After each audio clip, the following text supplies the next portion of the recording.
ښه جي درېیمه خوشخبري دا ده چې کم کسانو کیسونه پینډینګ پراتو په شارپ کې او UNHCR کې او د هغوی انټرویو شوې وه او هغوی د پناه دپاره درخواستونه جمع کړي نو هغې باندې هم چې دونه فیصلې راغلي دي دا ویډیو چې دونه پوره وګورئ تاسو د هغې ډیټیلز هم در کومه داسې کار شوی و چې زما څه کلاینټس وو هغوی ما له رالل او هغوی ما ته دا وویل چې زمونږ چې کله د امریکني حکومت چې دونه ختم شو نو مونږه د بارډر کراس کړ مونږه پاکستان ته رالو پاکستان کې چونکې مونږ سره دستاویزات نو زمونږ سند مونږ سره نو څه ویزه مونږ سره نه وه او نه POR او نه ACC او نو مونږ دلته خپل ژوند شروع کړ اوس چې نو د درخواست مونږ جمع کړی دی چې مونږ له بهر چې نو څه پناه راکړي خو استرالیا ده کینیډا ده US دی نو هغه کیسز چې نو پینډینګ پراتو او دوی پولیس څنګهول ځکه چې د ایلیګل ایمیګرنټس والا غیر قانوني چې کوم مقیم وو زمونږ مهاجرین هغوی پسې چې نو هغه حکومت شروع کړه هغوی د پاکستان نه وباسله هغوی ډیپورټ کول نو په دې کې چې نو ما ولا پېښور های کورټ کې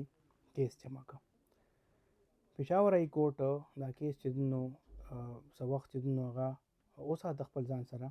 او ډیټیلز چې نو واغشتله حکومت نه د هغې نه پس چې نو په دې کې فیصله دا وشوه چې UNHCR سره چې کوم کیس پینډینګ پروت دی دا به په 30 ورځو کې دوی ډیسایډ کړي هغوی ته دا وویل چې تاسو په 30 ورځو کې ځان نه دا ډیسایډ کړئ ځکه چې تاسو سره دا پینډینګ پروت دی د دې خلکو به څه کېږي بیا د هغې نه پس د ارسټ والا خبره ده په دې کې دا مو ویل چې دا کسان به ارسټ کوي نه ځکه چې په دې کې اوس نوټیفیکیشن دا راغلی دی چې تر څو پورې د تھرډ کنټری څخه چې کوم خلک ویټ کوي لګیا دي هغوی به تاسو ارسټ کوي هم نه او تاسو به چې هراس کوي هم نه نو هغه نوټیفیکیشن تاسو ته پته ده چې POR باره کې هم راځي د ACC باره کې هم د ایکسټنشنز باره کې راشي خو زمونږ چې کوم ادارې دي هغوی په عمل درآمد نه کوي نو دوی ته یو کلین چټ میلاو شو چې تاسو بیا ارسټ کوئ نه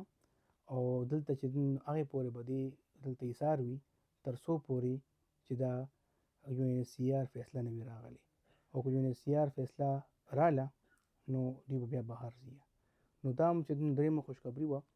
انشاءالله چې تاسو سره به زه نور ویډیوز او پیغام په ذریعې باندې هم چې نو چې کوم زما کیسز وشي هغه هم تاسو سره شیر کوم او تاسو به زه اپډیټ کوم چې تاسو ته خپل د حقوق پته ولګي ډېره مهرباني